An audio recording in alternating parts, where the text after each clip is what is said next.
So in Season of the Chosen, we have 3 new exotic armor pieces to go after. We'll be reviewing all 3 of these individually. Today though, I'm gonna simply just show you how to get them, and for my veteran players, you probably already know how. That's right, legendary lost sectors. Now, similar how it was in Season of the Hunt, there is a rotation in which a legendary lost sector and a master lost sector, one of each, will be present either on the Cosmodrome, Europa, and I'm almost certain the moon, whenever the moon finally gets in rotation. Each one of these has set rewards. And for EpidemicSound 2A, the exotic chest armor is the exotic reward today. Now again, this could change tomorrow. Maybe it'll be Perdition, maybe it'll be one of the other lost sectors, but today is probably the best day to farm for this, simply because exotic chest armor is dropping from the legend version of these lost sectors versus the master version, thus making it easier. Long story short, if you are anywhere north of 1280, you should be just fine tackling this lost sector. And it took me approximately 3 to 4 runs, about 3.5, 4 minutes each, to finally get an exotic to drop. And you can knock this all out in one day on all 3 characters, which is what I recommend, guys, because who knows when this is going to be back in rotation. Now let's talk about the build that we're utilizing today. Rocket launchers got a 30% buff in this sandbox, and I've actually sat down and I tested a number of rocket launchers, and we'll probably do a damage side-by-side comparison, but hands down, the legendary rocket launchers feel just as good, if not better, than most of the exotic rocket launchers. And again,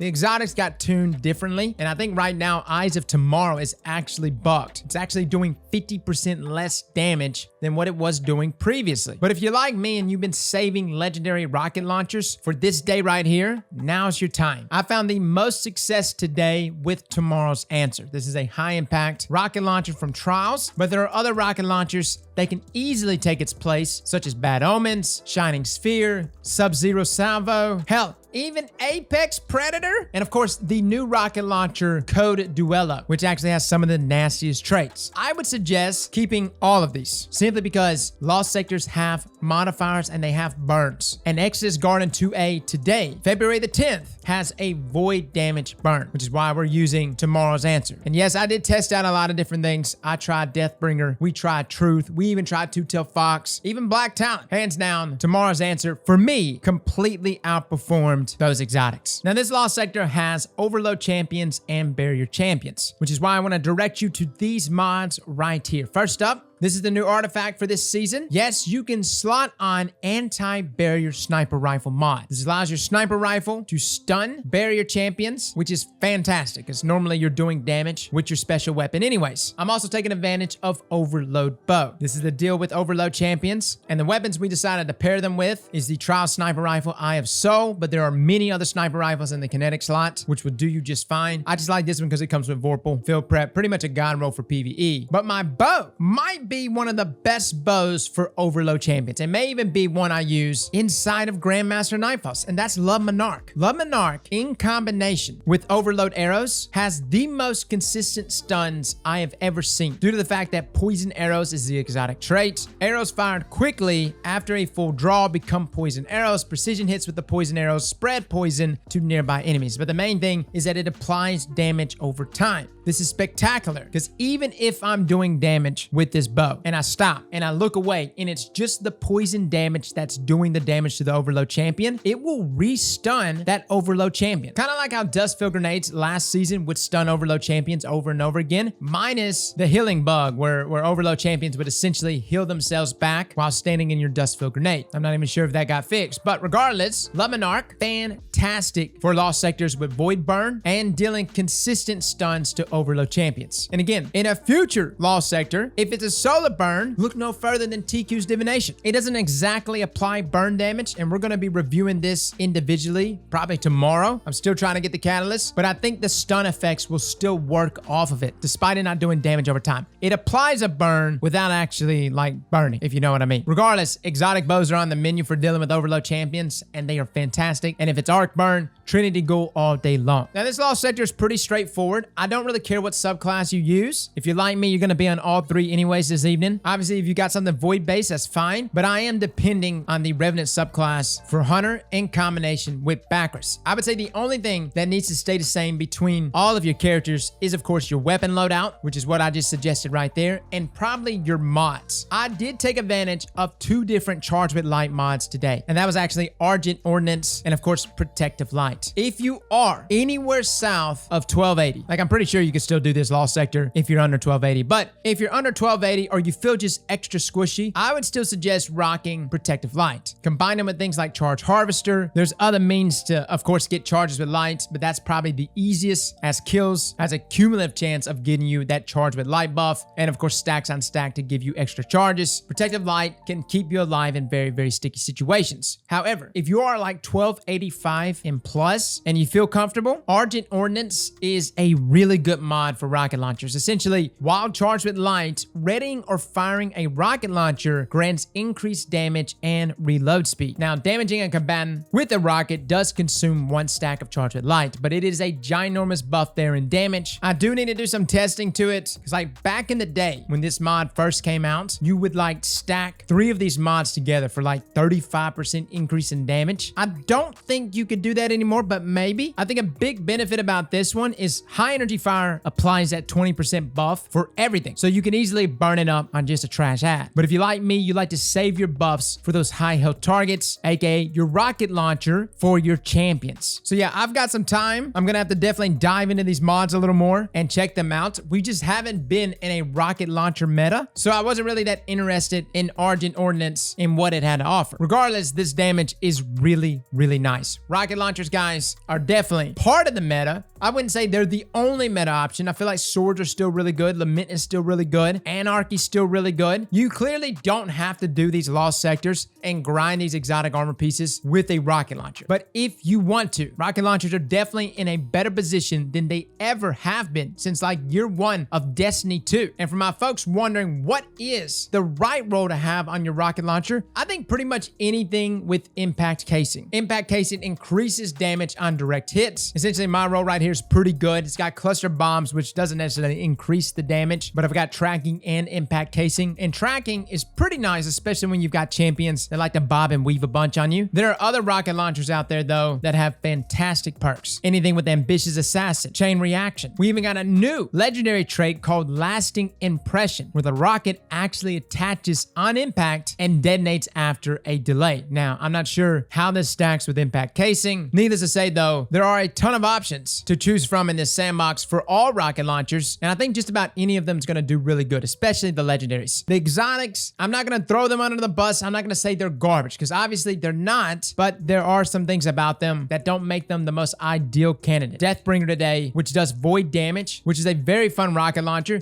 just was not working for me when dealing with champions. They just moved too much, and half the time, half those void orbs wouldn't even make contact. True Teller, I tried it for a bit. It too is not a good PvE option because it self-detonates. Grenade and horseshoes, guys. So it doesn't necessarily make impact, thus taking 3 rockets to actually take down a champion versus the 2 rockets from its legendary counterparts. Regardless though, guys, I think any rocket launcher is going to do you just fine. And as soon as Eyes of Tomorrow gets fixed or adjusted or buffed or whatever, I think it's going to take its place as one of the best rocket launchers in the game. Well, guys, let me know in the comments below what you think. If you have any other suggestions on how to speedrun these lost sectors, feel free to comment them down below. I'm open to all strategies. Fellas and ladies, thank you all for coming and watching, and as always, slap that like button like your mama told you right.